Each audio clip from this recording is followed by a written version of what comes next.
Hi, I'm Bob Powell with the Investments in Wealth Institute, and I'm here today with my guest, Omar Aguilar, Managing Director and Chief Investment Officer, Head of Investments at Schwab Asset Management. Individuals and firms turn to the Institute for their advanced professional development. We partner with industry thought leaders and practitioners, as well as Ivy League and top 10 academic institutions, to bring new perspectives, information, and strategies to advisors so they can have better outcomes.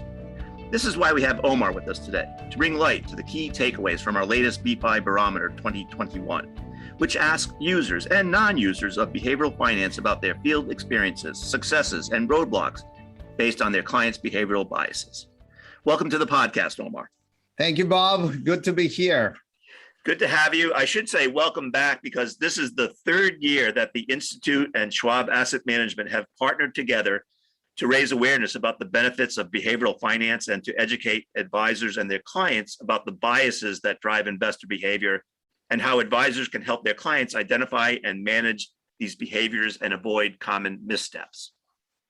Yes, with this being the third year and with this research, we now have a lot of data to be able to talk to advisors, pre-pandemic, during the pandemic, and now in the process of solving, some of the main components of the pandemics. It has been remarkable to see the increase in observable behavioral biases over the last few years, and also to see how advisors have adjusted to these behavioral trends, year over year. It clearly has been a unique time.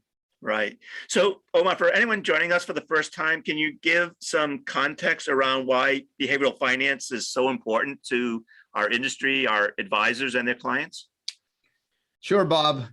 The main takeaway every time that I explain behavioral finance is we're all humans. Behavioral finance combines the rigor of economic analysis with psychological insights, giving us a holistic understanding on how investor behavior could be classified and could be explaining things that classical finance cannot, explain directly. Behavioral finance tries to identify typical behaviors and classify them as either cognitive or emotional. And what that does is trying to explain how the rational investor behavior for decision-making could lead to different understandings on how markets behave, how investors make decisions, and in many cases, how crashes can occur. Right. So here we are 3 years into our research partnership, and we all know that life has changed a lot and is very different now from 2019. The B5 Barometer 2021 survey revealed some very interesting insights and trends when you look at the results linearly, and especially with the added context of the global pandemic. Yes, these surveys are always eye-opening. That's what I wanted to be here today, and thank you for the opportunity to let you know that we have learned from this year and offer some strategies that will help now and definitely in the future. Right. So let's start by addressing the widespread increase in observed behavioral biases. What has the past year taught advisors and their clients? Well, the environment of the last year, has been, unique and unprecedented. And what that has done is have actually created an environment where clients have been more vocal about expressing their concerns and preferences.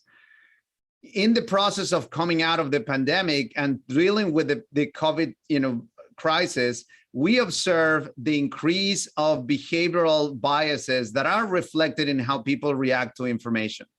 The most prevalent client biases shifted slightly in 2021, as you might expect. Coming from the shock in 2020, going to 2021, obviously created differences in the way that people reacted to information. Confirmation, framing, and familiarity biases became more pronounced during the process of 2021 than the previous year. Investors are trying to make sense of the information as they come along, and it's very rapid and it's very quick. They're using confirmation biases and framing biases to just try to convince themselves of what they already know or what they want to know so that they keep themselves grounded. Advisors cited that recency bias was one of the most common behaviors impacting client investment decisions in 2021. Recency bias is this one where you use the most recent information to make decisions. They also note that there was an increase in clients' loss aversion. So the aversion to losing is something that is very common when you have market volatility, that what we have seen in the last couple of years, and very, very pronounced, especially going from 2020 into 2021. Loss aversion is an emotional bias. It's something that is ingrained in the limbic system, is what basically makes us human. And as we saw, every time we talk about our, changes in our regular day-to-day, everything that has to do with the COVID pandemic, people saw significant chances that there were going to be losses in the financial markets. While they were worrying about their regular life, they were also concerned about what was going to happen in the market, what happens with their own health, and in many cases, how that was affecting several industries, particularly in the service area, because we saw closings, restaurants, hotels, and that overall created a significant emotional biases that was reflected in an increase in loss aversion. So given all that, Omar, what can advisors do to address these behavioral biases with their clients and help to mitigate the impact of recency and herding biases and fear of missing out? Yes, so advisors have been very good in realizing that this is something that is going on, and they should continue to attempt to address these biases on a proactive basis. Every time that there is information in the market gives advisors an opportunity to help their clients. Recency bias and herding bias are cognitive in nature, and cognitive means that they're in the frontal part of the brain, and that what that means is irrational. They're biases that tend to be misunderstanding of information, or simply a way for humans to convince themselves of what they want to have. And therefore, with education, you can attempt to mitigate the influence of those cognitive biases. These tend to be something that could also change depending on the communication style. But for example, when you're talking to a client and you're talking about something that has to do with an investment decision, and if advisor realizes that the client has a cognitive process, using that to reflect on the misunderstanding from the information allows them to potentially proactively reduce the effect of those cognitive biases. With FOMO, which is the fear of missing out, being not necessarily a cognitive one, but more an emotional one, it's a little more difficult.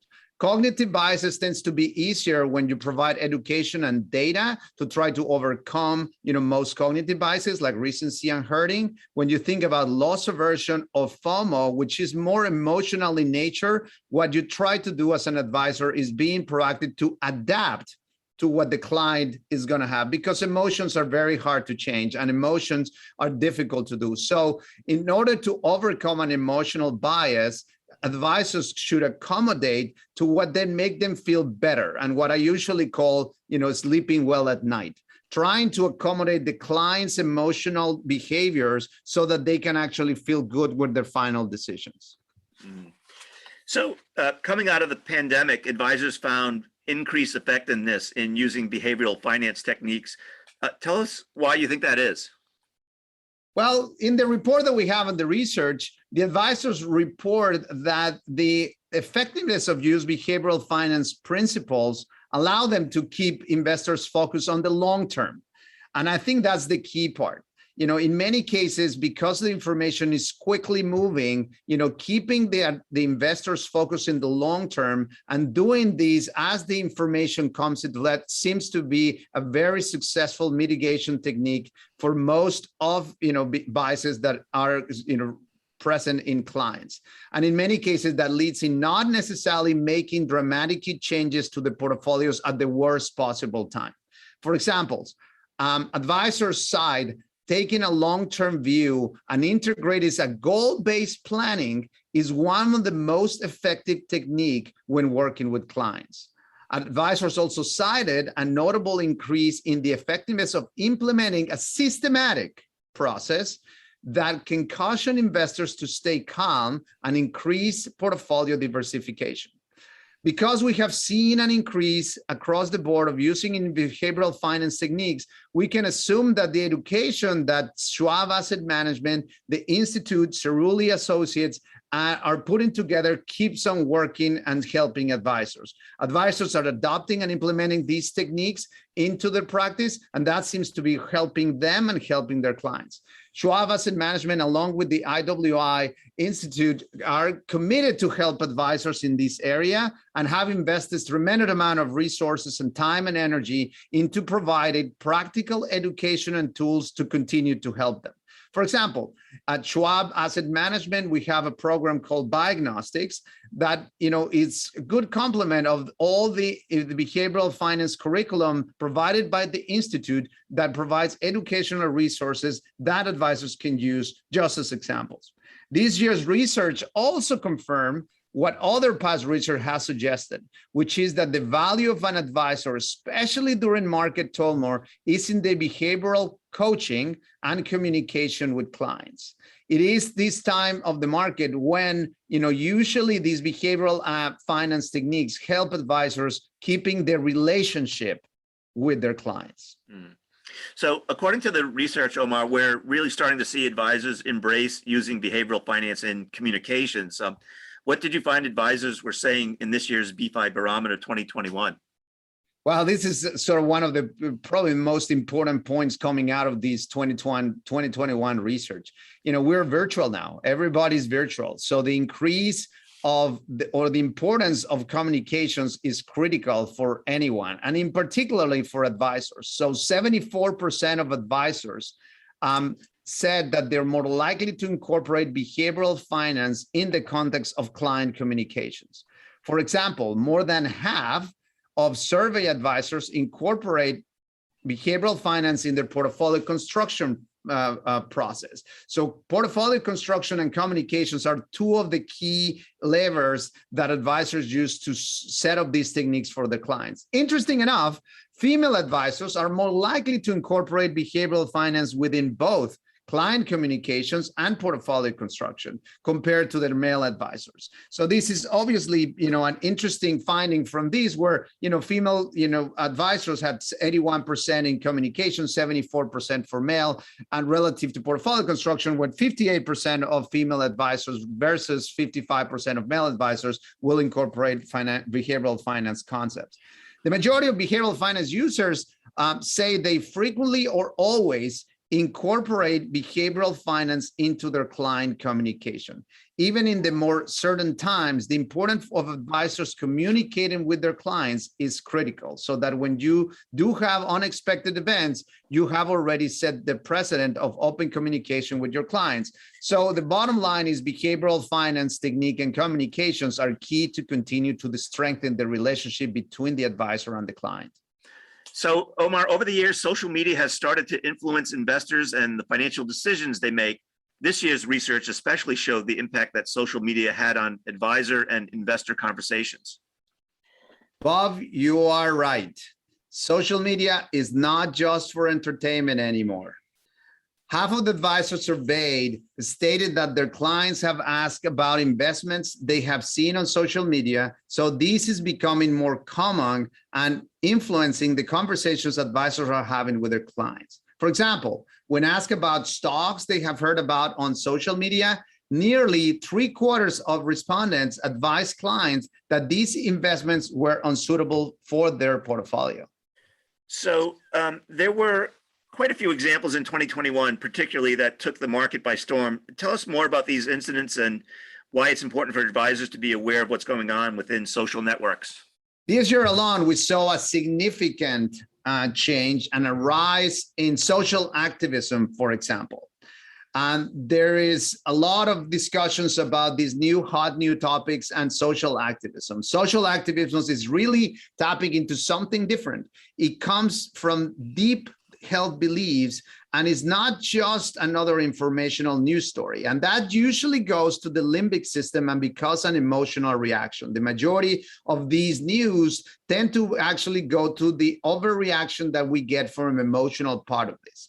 That's why advisors continue to see that these trends on social media are continuing to be mentioned more and more and continue to have those impacts in their conversations. On the other hand, they also have been inundated with information regarding to digital currencies. And that's more of a component that has to do with more a cognitive bias as clients continue to be more curious about them, and they continue to hear and ask questions about social media, and they continue to understand what does that mean and how they affect their portfolios. This is different than just another traditional news stories. So social media, whether it's social activism affecting the behavioral part of the emotional biases of clients, or digital currencies that affect their cognitive part of the behavioral finds, are continued to see an importance in their conversations. So Omar, even though investors are being influenced by social media, is it playing out in where they're allocating their investment dollars? This is actually quite interesting, Bob, but the reality is no. This is what the data, told us. More than half of the advisors indicated that only a small portion of clients, this is less than 25%, were currently invested in cryptocurrencies. And the majority of advisors indicated that none of the clients invested in NFTs, meme stocks, or SPACs. So while meme stocks, SPACs, and NFTs drew a lot of media attention, they ended up having relatively little impact on client portfolios. So Omar, how can advisors use behavioral finance techniques to educate and mitigate the influence that social media trends have on their clients? Well, this is critical. We all have our phones, and we're going to continue to have information that comes at all times. Behavioral finance techniques, have helped advisors to mitigate the impact of recency and herding biases and the fear of missing out in areas that may not necessarily be good for their clients. They have also been able to have conversations related to areas like cryptocurrency, a new topic that clearly has been around, and also social activism. So advisors need to continue to pay attention to the effect of those new asset classes that could be digital in nature, or could be seen as the next wave of disruption for different areas in the banking system, for example, similar to what Netflix did for the movie industry or Tesla did for the automotive industry. When you look at news related to Robinhood, stocks in like GameStop or AMC, and more of these examples that tend to drive, reactions or social activism, usually those go into the parts of the market where the investors tend to overreact or tend to actually have those biases triggered by this information. So advisors will continue to acknowledge that investors are going to continue to have these emotional attachments to any of these concepts. And remember, fear of missing out is an emotional issue. It's not necessarily something that you can, mitigate just with information. Advisors will need to understand how this gets into the game plan so that they can continue to focus on the outcome and implications of all these themes related to the long-term glass or their clients. So Omar, 2020 exposed clients and advisors to a period of peak volatility, resulting in elevated instances of tax loss harvesting and reinforced commitment to strategic allocations in their portfolios. How is behavioral finance continuing to impact portfolio construction in 2021? 2020 was like a perfect example on, the benefits of behavioral finance technique and also their immediate, effect in portfolio construction. Advisors expect to increase downside protection, increase allocation to active management, and reduce the risky assets going into next year. Consistent with what we observed in 2020, advisors are most likely to create a modified asset allocation based on combinations, client risk preference, and risk capacity. The reality is that 2020 made a lot of clients, question their own risk, level of preferences. More than a quarter of advisors attempted to increase clients' comfort level with taking risk or trying to mitigate negative biases.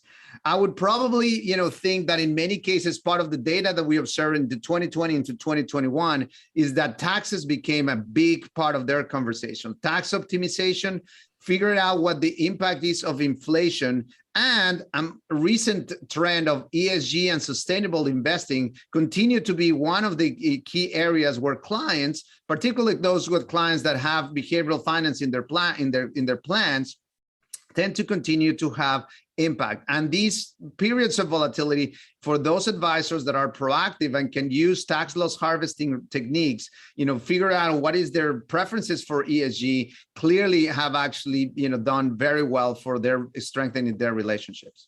Right. So what can advisors do to address behavioral finance in portfolio construction as we continue to come out of the pandemic? Well, the research results the importance of ongoing communications. Keeping set investment principles are so critical for a successful portfolio construction for the future. For example, advisors recommend portfolios are only optimal when they match clients' appetites for risk and volatility. Over time, modifying both clients' preferences and recommended portfolios is crucial to achieving long-term goals, and this takes open and consistent communication.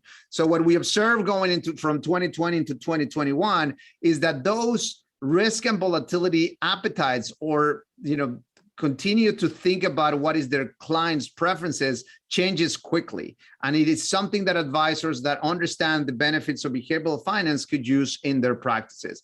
Collaborating with the clients, having a consistent communication is critical for customizing portfolios to match those client needs.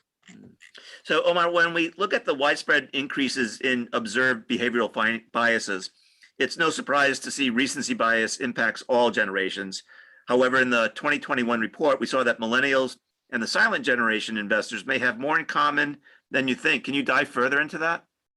It is kind of fascinating to me, as I have been, researching generational differences, over the last decade. We always expect, that there will be a difference in behaviors and biases, among generations.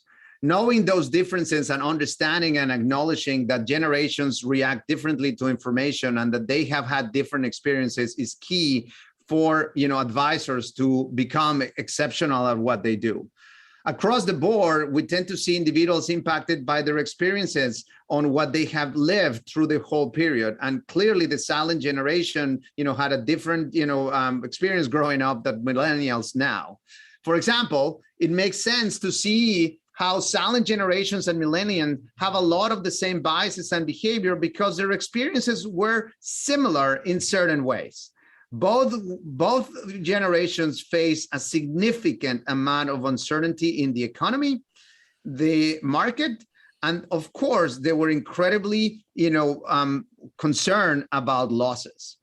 On the other hand, when you actually think about Generation X, and you pay attention of the economic issues that impacted their earnings and savings, they tend to be more influenced by creating and maintaining their financial status, having enough money to retire on their own terms, and ensuring that they have put enough money away to live comfortably through retirement. And baby boomers are less risk averse because they grew up influenced by abundance of opportunities and an economic boom that usually take baby boomers to be more of a risk takers. So Omar, what can advisors do to address these generational differences? Advisors need to first understand these cognitive differences across generations. Make an effort to understand the client's biases and address those biases with behavioral finance techniques. Establish annual goal setting meetings to address their biases and keep communication open to understand their goals. And one thing that is key in the communication piece is understanding that even though the behavioral biases among generations in some cases could be similar, like in the case of silent generation and millennials, the way to communicate with those generations need to be different. Right. So this research has now been done pre-pandemic, mid-pandemic, and coming out of the pandemic. What are some high-level observations we can take away after looking at the results over a 3-year period?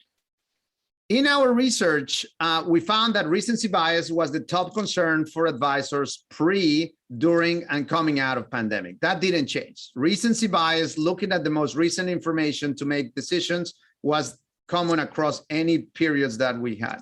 It is not surprising to see that, mostly because the individuals with all the news, they keep on get glued to the TV, glued to their phones, and usually, reflect those into their own personal experiences.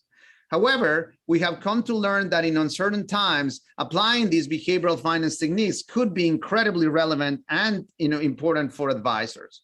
Pre-pandemic and in the middle of the pandemic, loss aversion played a significant amount of role. Going into 2020, clearly loss aversion was one of the biggest drivers of people making decisions. This is an emotional bias and became incredibly important, especially during the worst periods of the pandemic. Now, as we come out of the pandemic and as we continue to get into the next phase, people are trying to make sense of the new information and it's presented to them. There's still a significant amount of uncertainty.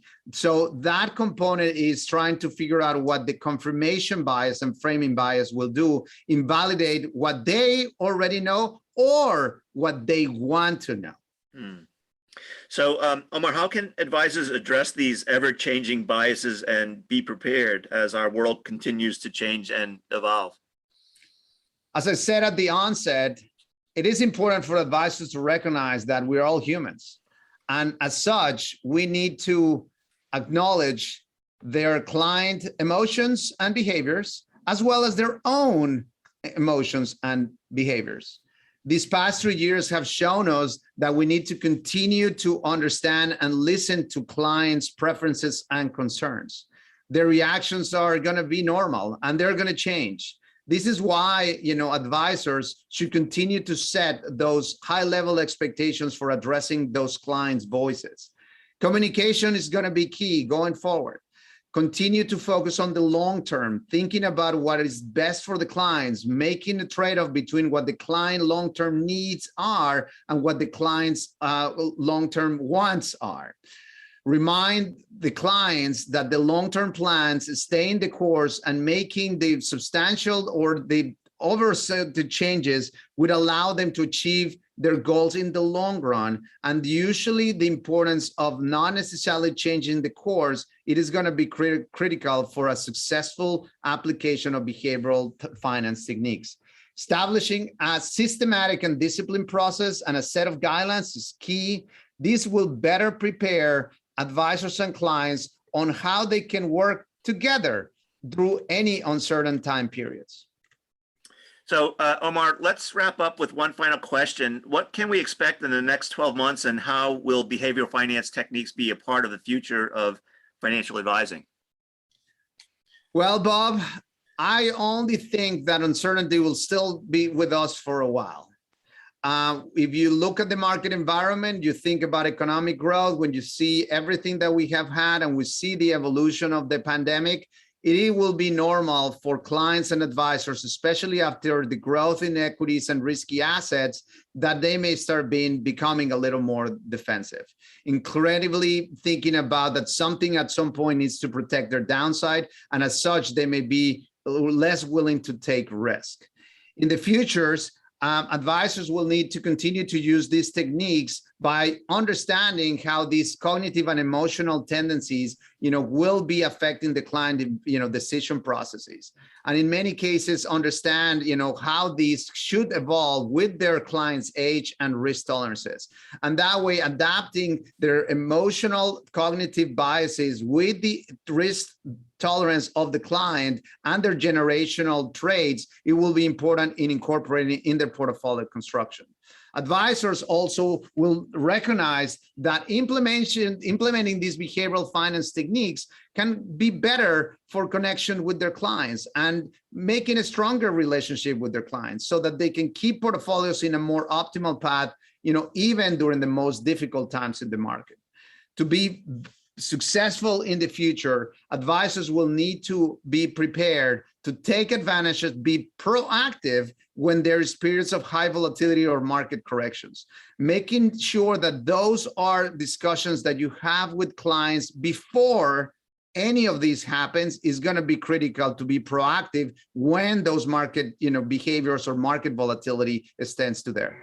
Having a systematic approach for behavioral finance is going to be critical for strengthening those relationships with their clients and for keeping a successful long-term investment solution overall. Well, Omar, I want to thank you. We're out of time, unfortunately, but thank you for joining us and being our guest. As always, it has been a pleasure having you here with us today. Thank you for having me, Bob. For all those listeners looking to dive further into the report and start applying these principles to your practice, visit us at investmentsandwealth.org to get your copy of the P5 Barometer 2021, in addition to the tools and resources for incorporating behavioral finance into your practice. Explore the Behavioral Finance Resource Center, where you will find a variety of other podcasts, articles, research documents, on-demand recordings, and counsel. For important disclosures, see the show notes or investmentsandwealth.org, where you can also find a transcript of this podcast.